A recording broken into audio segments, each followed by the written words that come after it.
नमस्कार सभी को।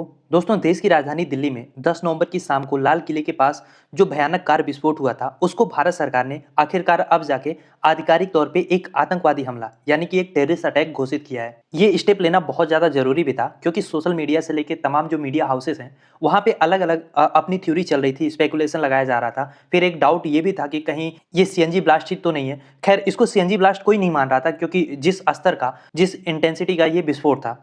खैर, हुआ ये है कि प्रधानमंत्री मोदी की अध्यक्षता में केंद्रीय कैबिनेट की जो मीटिंग हुई है, उसमें ये रेजोल्यूशन पास किया गया जिसमें इस घटना को राष्ट्र विरोधी ताकतों द्वारा किया गया एक जघन्य आतंकवादी घटना बताया गया है। हालांकि इसमें अभी भी आधिकारिक रूप से पाकिस्तान का नाम नहीं जोड़ा गया है क्योंकि फिर मामला एक अलग लेवल पे चला जाएगा। और जैसा कि आपको पता है, भारत सरकार ने पहले ही कह दिया है, अब हमारी डॉक्ट्राइन ये है कि अगर हम पे कोई भी टेररिस्ट अटैक होता है तो उसको एक्ट ऑफ वार माना जाएगा। तो आधिकारिक तौर से पाकिस्तान का नाम लेने का मतलब कि ये एक्ट ऑफ वार हो जाएगा। तो सरकार बहुत प्रिकॉशन के साथ नाम ले रही है या रेजोल्यूशन पास कर रही है। पर ये आधिकारिक घोषणा बहुत ज़्यादा जरूरी थी क्योंकि ये ना सिर्फ शहीदों और घायलों के प्रति देश की एकजुटता को दर्शाता है, बल्कि ये भी स्पष्ट कर रहा है कि भारत सरकार इसको लेके काफ़ी संजीदा है। हालांकि इसमें चूक हमारे गृह मंत्री से भी बहुत हुई है, सरकार की खामियां इसमें बहुत हैं, लेकिन खामियां हम अपने इंटरनल इंस्पेक्शन में गिन लेंगे। जब बात देश की आती है तो हमें सबसे पहले सरकार के साथ खड़ा होना चाहिए। इसीलिए ये डिसीजन को मैं बहुत अच्छा मान रहा हूँ।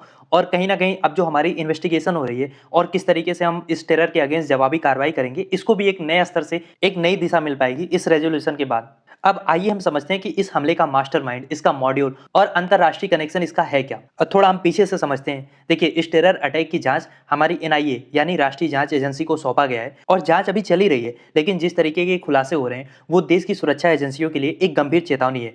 और अभी तक जांच में ये सामने आया है कि विस्फोट वाली जो हुंडई i20 कार थी, उसका चालक डॉक्टर उमर नबी ही था। और ये बात डीएनए टेस्टिंग में पूरी तरीके से कंफर्म हो चुकी है। और डॉक्टर उमर उन नबी जम्मू कश्मीर के पुलवामा का निवासी था और हरियाणा के फरीदाबाद की अल फलाह यूनिवर्सिटी में असिस्टेंट प्रोफेसर के पद पे कार्यरत था। और इसीलिए ये घटना एक गंभीर पैटर्न को भी हमारे सामने रखता है, जहां पे हम देख रहे हैं कि डॉक्टर, इंजीनियर और जो प्रोफेशनल्स हैं, जिनको हम व्हाइट कॉलर लोग कहते हैं, ये भी अब आतंकवादी मॉड्यूल का हिस्सा बन रहे हैं, ये भी इसकी चपेट में आ रहे हैं। और इसीलिए ये सिर्फ एक बम धमाका या एक आतंकवादी हमला नहीं है, ये रेडिकलाइजेशन का एक नया अधिक खतरनाक स्तर है, जहां पे शिक्षित वर्ग अपने प्रोफेशनल नॉलेज का इस्तेमाल विनाश के लिए, बम धमाकों के लिए, आतंकवादियों की मदद करने के लिए यूज कर रहा है। खैर, खुफिया एजेंसियों के अनुसार अभी जो लाल किले के पास विस्फोट हुआ है, ये कोई सोचा समझा या फियादीन हमला नहीं था, बल्कि आतंकवादियों की घबराहट का नतीजा था। हुआ ये कि दिल्ली से कुछ दिन पहले, जैसा कि मैंने आपको प्रीवियस वीडियो में बताया था, कि सुरक्षा एजेंसियों ने फरीदाबाद में एक बड़े टेरर मॉड्यूल का पर्दाफाश किया। यहाँ से डॉक्टर मुजम्मिल गनाई, जो उमर का सहयोगी है, उसको गिरफ्तार किया गया। और इस फरीदाबाद के मॉड्यूल के पास लगभग 3000 किलोग्राम का विस्फोटक सामग्री बरामद हुआ, जिसमें अमोनियम नाइट्रेट और आरडीएक्स के अंश भी शामिल हैं। और ये जो मैं 3000 किलोग्राम की विस्फोटक सामग्री की बात कर रहा हूँ, आप समझिए ये कोई छोटा मोटा मात्रा नहीं है। ये इतना बड़ा स्टॉक पाइल है कि इससे 50 से ज़्यादा बड़े बड़े बम, बड़े बड़े आरडीएक्स या जिनको एक्सप्लोसिव डिवाइस कहते हैं, वो बनाए जा सकते हैं। तो आप सोच के देखो, अगर ये रैकेट पुलिस ने ऐन वक्त पे बस्ट नहीं किया होता तो फिर 50 ऐसे हमले जैसा अभी हुआ है, ये तो बहुत छोटे इंटेंसिटी का है, इससे बड़े बड़े 50 अलग अलग हमले ये लोग कर सकते थे। लेकिन जब समय पे डॉक्टर मुजम्मिल की गिरफ्तारी हो गई तो डॉक्टर उमर उन नबी घबरा गया और घबराहट में 16 घंटे तक वो अपनी विस्फोटक से लदी हुई कार दिल्ली के एनसीआर में भगाता रहा। और अंत में लाल किले के पास ट्रैफिक में धीमे होते हुए या तो वो बम गलती से फट गया या तो उसको जबरन डिटोनेट किया गया। तो कुल मिला जुला के एनआईए के जांच से जो रिपोर्ट बाहर आ रही है, उससे अभी तक यही पता चला है कि ये जो प्री मैच्योर एक्सप्लोजन हुआ है, जो बम फूटा है, वो एक्चुअली अपनी पूरी इंटेंसिटी से फट नहीं पाया। और कहीं ना कहीं आतंकवादियों की घबराहट ने और पुलिस ने जिस सक्रियता से उस 3000 किलोग्राम का आरडीएक्स बनाने की सामग्री पकड़ ली है, उससे जो विशाल मल्टी सिटी सीरियल बॉम्बिंग ये लोग प्लान कर रहे थे, वो नहीं हो पाया और एक बड़ा नरसंहार टल गया। इसके अलावा भारत ने जब से इसको आतंकवादी हमला घोषित किया है, इसके बाद दुनिया भर से प्रतिक्रिया आनी शुरू हुई है और उसमें भी कहीं ना कहीं भारत के लिए कुछ जगहों से कुछ चुनौतियां खड़ी हो रही हैं। सबसे पहले अगर हम यूएसए की बात करें, देखिए 10 नवंबर को दिल्ली में जो धमाका हुआ, उसको यूएस की एम्बेसी ने भयानक विस्फोट बताया। और ठीक अगले दिन जब 11 नवंबर को इस्लामाबाद में कोर्ट के सामने सुसाइड अटैक हुआ, उसको यूएस की एम्बेसी जो इस्लामाबाद में है, आतंकवादी अटैक बता के पाकिस्तान के साथ अपनी सॉलिडेरिटी को व्यक्त किया। अब अमेरिका की ये दोहरी भाषा भारत में सोशल मीडिया से लेके राजनीतिक हलकों तक आलोचना का विषय बन गई। भारत के लोग ये पूछ रहे हैं कि आतंकवाद को परिभाषित करने में अमेरिका इतना भेदभाव कब से करने लगा, जबकि वो इतना बड़ा विक्टिम खुद रह चुका है। हालांकि इस अंतर्राष्ट्रीय दबाव के बाद US secretary of state Marco Rubio ने स्टेटमेंट जारी कर इस पे और अपनी स्पष्टता दी। उन्होंने भारत के हमले को आतंकवादी हमला स्वीकार भी किया और कहा कि जांच जो है वो पेशेवर तरीके से आगे बढ़ाई जा रही है। रूबियो का यह बयान डैमेज कंट्रोल की कोशिश था, लेकिन इससे यूएस की विदेश नीति में जो जटिलताएं हैं, जो कॉम्प्लेक्सिटीज है, वो कहीं ना कहीं उजागर होती हैं। अच्छा, इसके अलावा कई जगह पे सूत्रों के हवाले से टर्की का नाम भी इसमें आ रहा है कि इस आतंकवादी मॉड्यूल को टर्की आधारित हैंडलर ने कोड नेम उकासा के तहत निर्देशित किया। अच्छा, एक एंगल इसको इस तरीके से देखा जा रहा है कि डॉक्टर उमर उन नबी ने 2022 में टर्की की यात्रा भी की थी। उकासा कथित तौर पे जैसे मोहम्मद और अंसार गजवत उल हिंद जैसे पाकिस्तानी समर्थित समूहों से जुड़ा हुआ है और टेलीग्राम और एन्क्रिप्टेड ऐप्स के माध्यम से इनको निर्देश भी देता है। इस सूत्र में कितनी सच्चाई है ये तो पूरी जांच सामने आने के बाद ही पता चलेगा, लेकिन टर्की ने इस पे अपनी तीखी प्रतिक्रिया दी है।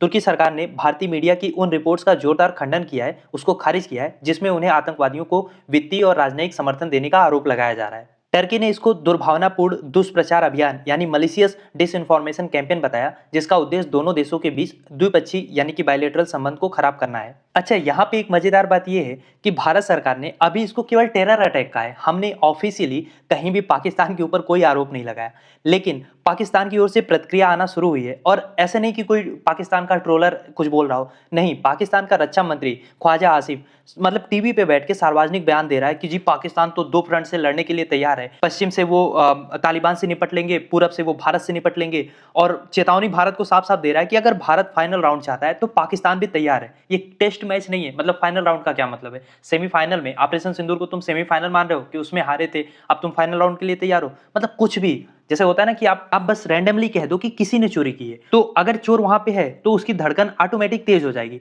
वही हालत पाकिस्तान का हुआ है। हमने केवल कहा है कि टेरर अटैक है, पाकिस्तान का नाम तो हमने लिया नहीं। ये उछलना अभी से शुरू कर दिए हैं। अच्छा, उछलना इनका बनता भी है क्योंकि भारत ने जिस तरीके से ऑपरेशन सिंदूर में पीओके के अंदर घुस के आतंकवादी ठिकानों को नष्ट किया था, और उसके बाद एक नया हमने अपना सिक्योरिटी डॉक्ट्राइन बनाया है जो इंडिया का न्यू नॉर्मल जिसको कहा जा रहा है। उसमें है ये कि अगर भारत की धरती पे कोई भी स्टेट स्पॉन्सर टेररिज्म होता है तो उसको हम एक्ट ऑफ वॉर मानेंगे। और इसमें स्पेसिफिकली भारत अपनी आत्मरक्षा के लिए अपने अधिकारों का प्रयोग करने में परमाणु खतरों से भी विचलित नहीं होगा। और अब जब भारत ने इसको टेरर अटैक मान ही लिया है तो भारत सरकार के लिए इस डॉक्ट्राइन को कैसे भारत यूज करता है उसकी भी एक अग्नि परीक्षा अब होने वाली है, क्योंकि दुनिया देख रही है कि पीएम मोदी की सरकार इस बार किस लेवल का जवाब देती है। क्योंकि भारत ने केवल अपने डॉक्ट्रिन में ही नहीं, यूएनएससी में भी कहा है, बार बार हमने दोहराया है कि सीमा पार से जो भी आतंकवाद हो रहा है उस पर भारत की अब जीरो टॉलरेंस रहेगी। क्योंकि देखो, इस हमले से भारत की अर्थव्यवस्था और जो हमारा सामाजिक ताना बाना है उस पर भी बहुत निगेटिव इंपैक्ट पड़ा है। आप सोचो, लाल किला भारत की पहचान है, हमारे यहाँ दिल्ली में पर्यटन का मुख्य केंद्र है। ऐसे क्षेत्र में दिन दहाड़े ब्लास्ट होने का मतलब ये है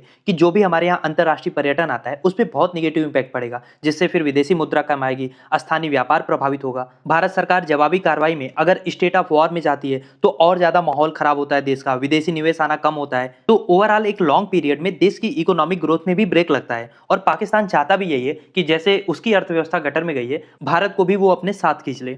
और इसके अलावा जिस तरीके से इस अटैक में हम देख रहे हैं डॉक्टर और प्रोफेशनल्स का नाम सामने आ रहा है, इनका आतंकवाद से जुड़ना हमारे अंदर एक जो गहन सामाजिक समस्या हो रही है उसको दिखाता है। और ये जो साइबर स्पेस और इंटरनेट पे ऑनलाइन रेडिकलाइजेशन और ब्रेन वॉशिंग चल रहा है उसकी ओर इशारा कर रहा है। आतंकवादी समूह अब इनक्रिप्टेड मैसेजिंग और सोशल मीडिया का उपयोग करके हमारे शिक्षित युवाओं को इसमें लपेट रहा है। भारत को अब न सिर्फ सुरक्षा मोर्चा बल्कि विचारधारा के मोर्चे पे भी एक मजबूत फायरवॉल बनाने की जरूरत है। हमें एक मल्टी लेयर्ड काउंटर रेडिकलाइजेशन रणनीति पे निवेश करना होगा जो युवाओं को चरमपंथी विचारधाराओं से दूर रखे, क्योंकि अब ये लड़ाई बंदूक से ज्यादा दिमाग में लड़ी जानी है। लाल किले के पास का धमाका हमारे लिए एक वेकअप कॉल है। डॉक्टर उमर नबी जैसे शिक्षित व्यक्ति का आतंकवादी बनना, पाकिस्तान से खुली धमकी आना, टर्की आधारित हैंडलर का कनेक्शन निकलना, ये सब कहीं ना कहीं एक गहरा और व्यापक षड्यंत्र जो भारत के खिलाफ रचा जा रहा है उसका संकेत करती है। भारत इस समय एक दो राहे पे खड़ा है। पहला रास्ता हमारे पास ये है कि हम कठोर कूटनीतिक और वैश्विक दबाव बना के पाकिस्तान को अलग थलग करने की कोशिश करें।